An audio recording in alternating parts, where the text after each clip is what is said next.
దేవుడా మా ముఖ్యమంత్రి నిన్ను మోసం చేసిండు, నీ మీద ఒట్టు పెట్టి ప్రమాణం చేసిండు.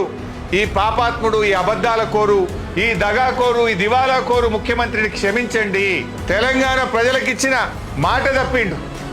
పాలకుడు పాపం చేస్తే రాష్ట్రానికి ప్రజలకు అరిష్టం చుట్టుకుంటారంటే ఈ పాపం చేసిన ముఖ్యమంత్రిని క్షమించు, తెలంగాణ ప్రజల్ని కాపాడు లక్ష్మీనరసింహస్వామి అని ఆ దేవుణ్ణి వేడుకోవడం కోసం మేము ఇక్కడికి వచ్చాం. రైతులందరికీ రుణమాఫీ జరిగేదాకా, రైతు భరోసా కింద ప్రతి రైతుకు 7,500 వచ్చేదాకా పోరాడే శక్తిని మా బీఆర్ఎస్ పార్టీకి, మా నాయకులకు, మా కార్యకర్తలకు అందించని ఆ లక్ష్మీనరసింహస్వామిని మేము వేడుకున్నాం.